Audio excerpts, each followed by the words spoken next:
tema bastante complicado por ahí de entender, ¿no? O que a uno le preocupa mucho en la práctica diaria porque sabe las complicaciones que traen los trastornos del sodio. Pero si uno hace las revisiones y empieza, se termina simplificando bastante y termina siendo, por ahí decía, hasta algo tranquilizador saber que hay varias medidas puntuales que uno puede tomar y que no van a afectar la evolución del paciente. Como hizo también Martín, yo no tengo conflictos de interés, soy empleado del hospital, también trabajo en la parte privada, pero no tengo aportes del laboratorio, ni soy disertante en otras instituciones. Bueno, ¿por qué la importancia de los trastornos del sodio? Por sí, los trastornos electrolíticos es el más frecuente, que se reporta en más del 50% de los casos de pacientes neurocríticos, siendo el más frecuente en este tipo de pacientes, pero a su vez también en todo tipo de pacientes que ingresan al hospital, los trastornos del sodio, puntualmente la hiponatremia, está presente casi en el 28%, y en sí es un factor de predictor de mortalidad, o sea que también habla de la calidad de atención que nosotros podemos tener hacia esos pacientes. Hay tres cosas que se han identificado independientemente como marcadores de mortalidad, que es la edad mayor de 65 años, cuando la causa de hiponatremia es dilucional, y cuando tenemos errores en la corrección o una corrección inadecuada, ya sea por sobrecorregirla o por subcorregirla. En el caso de la hipernatremia, que es algo a destacar, si es causa del tratamiento o causa de la enfermedad, cualquiera de las dos cosas aumenta muchísimo la mortalidad, casi en 50-70% depende de los reportes, pero bueno, es algo conocido que las causas de los efectos de la hipernatremia son más que nocivos. En cuanto a lo que decía, esto del replantear o plantear cómo es el tratamiento, el diagnóstico de paciente neurocrítico con manejo del sodio, lo que tenemos que tener en cuenta es que son cuadros que generalmente son graves, de intervención rápida. Tenemos que actuar de manera rápida, tenemos que tener en cuenta lo que nos dicen todas las guías, si es intervención aguda o crónica, pero siempre que sea de intervención aguda hay que actuar de manera lo más rápido, lo más prontamente posible. Siempre guiándonos con la monotiroxidación, la bulimia, de los electrolitos, como decía Martín, hay que medir y monitorizar en todo momento para poder decidir cuál sería la conducta más adecuada. No solo guiándose por los cálculos de la fórmula, porque son por ahí estáticas en este tipo de pacientes, en los que son muy dinámicos, están muy invadidos, con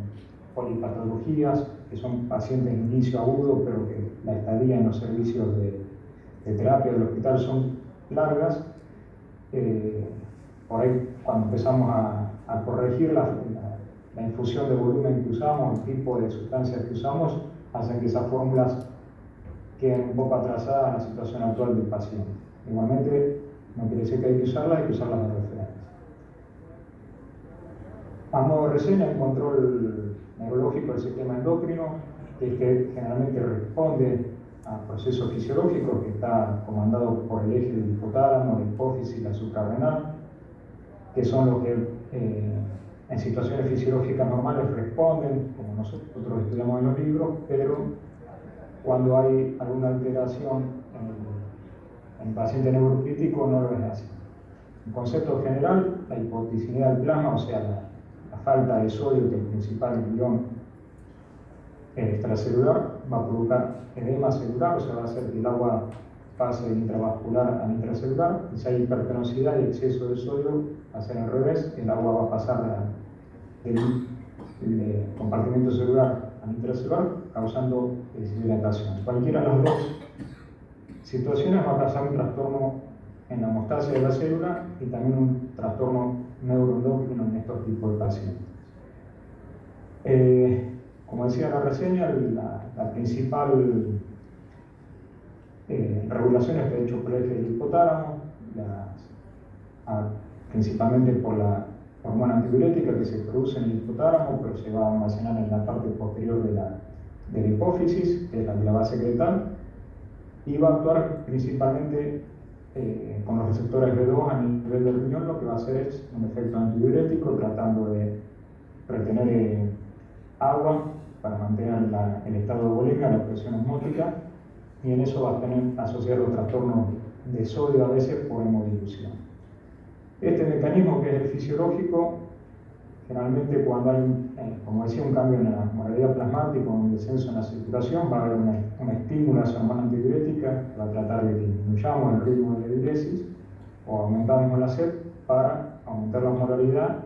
o aumentar el volumen circulante. Esto es lo fisiológico y qué es lo que no sucede en los pacientes que tienen alteraciones neurocríticas, porque este mecanismo de adaptación o este mecanismo fisiológico se va a ver alterado por el daño cerebral primario, ya sea una hemorragia cerebral, los traumatismos cráneos, los tumores, las neurocirugías, que todos ellos conllevan un daño estructural, que es un daño secundario también agravado por el edema, el vasoespasmo, el aumento de la presión intracraniana. Y en esto, acá es donde se incorpora un poco el concepto también de lo que es la indemnidad de la unión funcional de lo que es la barrera hematoencefálica, o los astrocitos, los ovocitos que señalan los tejidos del esofén, pero a su vez que son los que van a alterarse o estar dañados estructuralmente en un paciente neurocrítico,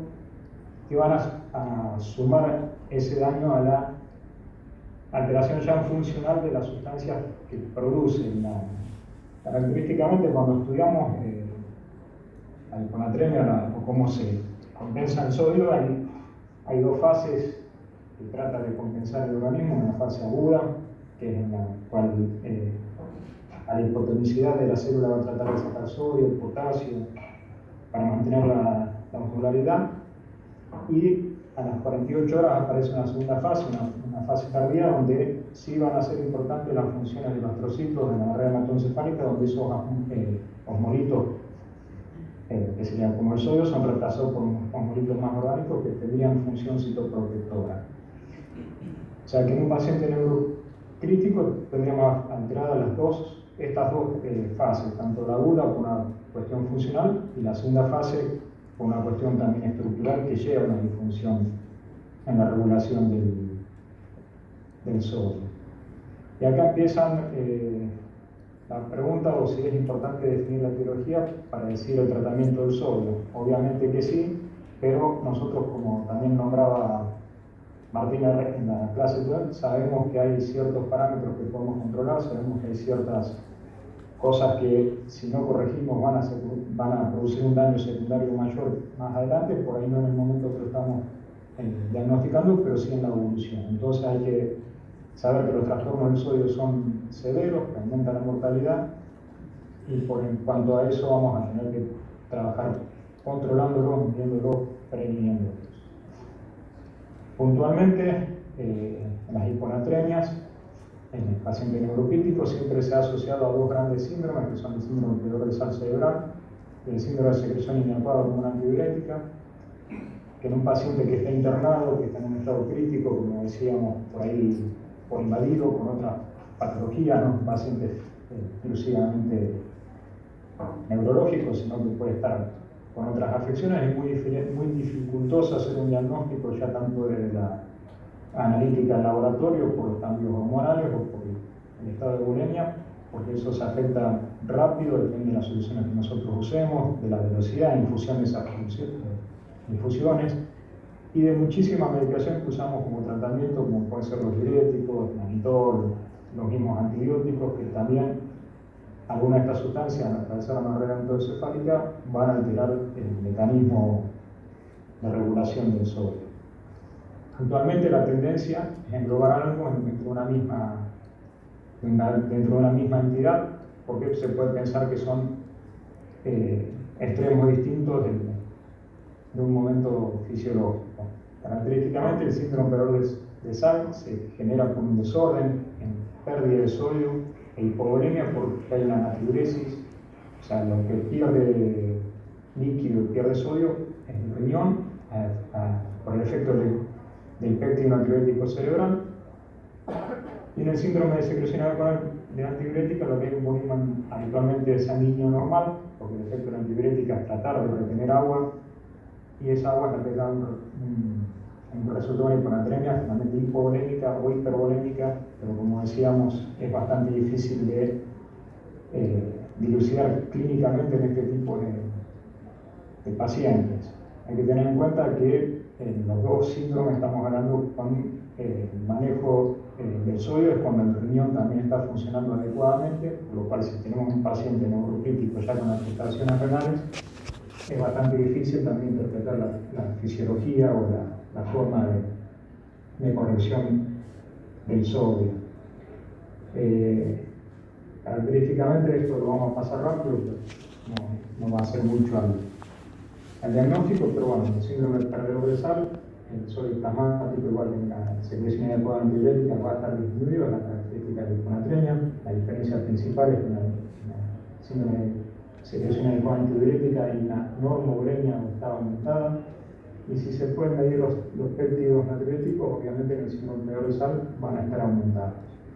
En cuanto a los restos de los mecanismos, van a variar, depende del momento de la enfermedad, pero no aportan mucho a poder definir exclusivamente si son parte de un síndrome o son parte de otro. Entonces, en esto hay que ver si es fundamental establecer estos criterios básicos para el tratamiento, ya que nos vamos a basar que el tratamiento va a estar orientado por la situación del volumen, o sea, si están hipovolémicos o hipervolémicos o homovolémicos, y las dos entidades se van a tratar con soluciones salinas hipertónicas. ¿Sí? Por algo fisiológico, en la primera intervención, si no están pensando en un síndrome perdedor de sal, sería la administración de la reposición de la volumetría con suero salino para mantener esa uremia y reponer el sodio con solución salina al 3%. Eso para compensar la natriuresis que va a producir los péptidos natriuréticos a nivel del riñón. También se pueden utilizar mineralocorticoides como la hidrocortisona, la fluorocortisona, que lo vamos a utilizar más adelante para inhibir esa natriuresis. En el caso de si uno piensa que una síndrome inadecuada de secreción antidiurética, lo que hay que hacer es corrección de la hiponatremia con restricción hídrica, cosa que en este tipo de pacientes no es muy adecuado hacer o no es muy simple de hacer en los momentos agudos, puesto que uno está concentrado a veces en resolver la causa primaria que le puso en estado neurocrítico, y la restricción hídrica no es simple de hacer, pero sí es necesario ir midiendo qué es lo que pasa con el sodio más allá del volumen circulante que vaya a tener este paciente. En cualquier situación que el paciente esté con una hiponatremia y nosotros pensemos que el deterioro neurológico sea atribuible a esta, o esta puede estar agravando también esa situación neurológica, la administración o la elección del tratamiento siempre va a ser suero salino hipertónico, independientemente de la causa que estemos nosotros pensando que lo originó, porque lo que estamos tratando de hacer es que no aparezcan las complicaciones secundarias o los trastornos secundarios a las alteraciones del sodio. O sea que el pilar siempre va a ser el uso de esa elección salina hipertónica. Haciendo una revisión, la verdad que costó mucho, no hay mucha bibliografía que hable de hiponatremia en pacientes neurocríticos como algo global. Hay mucha descripción de hiponatremias en situaciones puntuales, como hemorragia subaracnoidea, como traumatismo cráneo, pero no como un conjunto de situaciones. Pero ya hace 20 años que se empezó a cuestionar si el síndrome del perdedor de sal, el síndrome de secreción adecuada antidiurética, eran trastornos diferentes, fueran en sí extremos un mismo proceso fisiológico que trata de responder a los cambios que está teniendo el paciente neurocrítico. Lo que se planteó si esa secreción inadecuada de la antidiurética, de los péptidos natriuréticos, es inapropiada para el estado fisiológico, o en realidad es una respuesta adecuada que está tratando de llevar adelante el organismo para mantener la homeostasis en esa situación. Perdón, Rolando, quedan 4 minutos para avisarte. Sí, bueno, vamos a puntualizar nada más que la hemorragia subaracnoidea. Vamos a ir entonces más rápido con esto al tratamiento o a las causas. Para aprovechar estos 4 minutos, el tratamiento, como dijimos, va a estar orientado a lo que últimamente está más actualizado, son las guías europeas, tanto la Asociación Europea de Medicina Crítica, como en nefrología y endocrinología, y se basa en la administración de suero salino al 3%. Ahí van a tener dos grandes ramas: la hiponatremia aguda, menor de 48 horas, en donde nosotros sabemos que los mecanismos de compensación todavía estaban activos, y se usa solución salina al 3% en bolos de 150 mililitros en unos 20 minutos, con el objetivo de que de mejorar entre 4 a 6 milimolres ese nivel de sodio, lo que va a producir una disminución del edema cerebral, y eso puede prevenir las complicaciones como las herniaciones. Una vez que se obtenga esta estabilidad, recién se puede empezar a tratar la hiponatremia como si fuese una hiponatremia sintomática o una hiponatremia crónica, y ahí también se siguen utilizando o recomendando las infusiones de solución salina al 3%, pero ya más bien guiados por la reposición en cuanto a los objetivos y las fórmulas. Como lo dijo Martín, no estaba la fórmula de Droguet, que la vamos a pasar por ir rápido. Pero bueno, si uno piensa que es una hiponatrémica y hipovolémica por nuestra evaluación, se usa la solución salina y se usa la fluorocortisona, que lo que va a hacer es disminuir la natriuresis a nivel del riñón, y si hay un estado de hipovolemia o isovolemia, la solución salina que estamos usando también se puede, en algunos pacientes está descrito la utilización de baptanos, cosa que en nuestro medio no es muy adecuado. Son antagonistas de la antidiurética, extremadamente costosos en nuestro país, no hay mucha experiencia en el tratamiento de pacientes en la fase aguda, y también como reacciona genera una poliuria muy difícil de manejar, o sea que por ahí en nuestro medio no sería lo más adecuado pensar en el uso de los baptanos. Bueno, la fórmula de Droguet,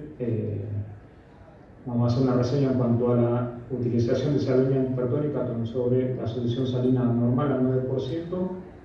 Si uno hace la fórmula, como uno usa la salina al 9%, es muy poca la variación de los miliequivalentes que uno puede tener. En un litro más o menos 1,4 miliequivalentes, pero si uno usa la hipertónica, esos 1,4 pueden llegar a irse hasta 12 miliequivalentes, lo que hace que la diferencia sea muy significativa para calcular la reposición. Si bien están indicadas a usar la solución salina hipertónica, porque el objetivo va a ser más fácil de lograr, va a ser más rápido lograrlo, el estándar no van a ser esos 10 miliequivalentes en un día, sino disminuirlos a 4 a 6 miliequivalentes para tratar de no irse hacia el otro lado y tener que sobrecorregir una hiponatremia. Si hay una sobrecorrección producida por nosotros, hay que tratar de volver esa hipernatremia que hicimos nosotros a corregir la hiponatremia en estado normal, y esto hay que hacerlo cuando esa corrección fue mayor a 10 mililitros en las primeras 24 horas o 8 mililitros en el segundo día, y es posible reduciéndolo para evitar las complicaciones, que es bien conocida, que es la amiloidosis intrapontina, que se va a producir de vuelta cuando cambie la osmolaridad a nivel central, que va a hacer que empiecen a entrar los homolitos de vuelta hacia la célula y va a generar la lesión a nivel de las neuronas. Hay fórmulas, cuando uno la cura se puede usar, obviamente hay que suspender todo tipo de infusión para el tratamiento de la hiponatremia, la solución salina, hay que también tratar de infundir soluciones que sean hipotónicas, como en nuestro caso la Exprosa al 5%, para generar más agua libre y electrolitos, una opción útil. Y la desmopresina solamente por vía endovenosa cuando haya algún estado que justifique o haya una poliuria que haya que controlar. Disculpen que vaya rápido, pero bueno, nos quedamos mucho sin tiempo, y las monitorizaciones de los niveles naturales son lo que hay que tener un descenso. Hay que fijarse en el objetivo en el descenso de manera predeterminada, teniendo en cuenta que estos pacientes, si son pacientes agudos, son pacientes que van a tener estadías prolongadas, entonces nuestros objetivos por ahí no tienen que ser en las primeras 2 o 3 horas, sino tener un objetivo de día a día, 24 a 48 horas, 72 horas, para poder ir viviendo y controlando el trastorno del sueño. Si uno no sabe la duración del inicio de su hiponatremia, cosa que un paciente muy interesado es difícil, pero a veces ocurre, la reposición debe ser lenta. Los conceptos claves la hiponatremia origina edema cerebral, puede estar alterada por los mecanismos fisiológicos, por las lesiones propias del sistema nervioso central, que contribuyen a la alteración de la barrera hematoencefálica, y tanto el mecanismo fisiológico como el mecanismo estructural van a estar alterados. Bueno, y esto, si hay una corrección excesiva, hay que tratar de recorregirla para evitar la milenialisis. Independientemente de la causa, el pilar siempre va a ser el mismo, que la administración de solución salina hipertónica. Y después, muy rápido, ahora nada más que para hacer mención, por el tiempo, tenemos también la causa de hipernatremia, que lo que nosotros tenemos que reforzar es la alta mortalidad que tienen estas hipernatremias, que la hipernatremia aumenta el 75% de la mortalidad, que en los pacientes neurocríticos por ahí a veces hay una hipernatremia permisiva más en los objetivos terapéuticos o en los fines, que están entre 150 a 160, no más de 160 nunca. También se le definen agudas o crónicas. También hay que ver el estado de volemia del paciente. Si la hipernatremia fue aguda, mientras más rápida fue la interrupción de esa hipernatremia, también tiene que ser más rápida la corrección, hasta 1 milimol por litro por hora. Y si fuese que pasó más de 48 horas, nos podemos tomar más tiempo y ser más lentas las correcciones, hasta 0,5 milimoles por litro por hora. Y siempre hay que tener en cuenta que esta hipernatremia puede ser causa no solo de la lesión estructural del sistema nervioso, que puede haber una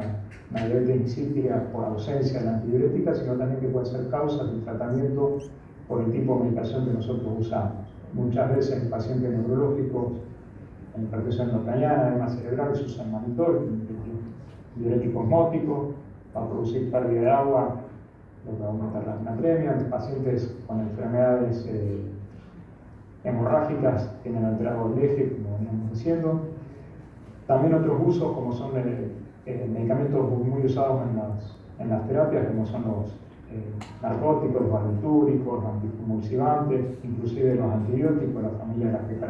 hiperacilinas tienen mucha carga osmótica, mucho sodio, y esa hipernatremia a veces no es causa de la enfermedad primaria, sino causa del tratamiento. Y tener muy en cuenta también el estado de función del riñón, como decía hace un ratito, si bien el órgano diana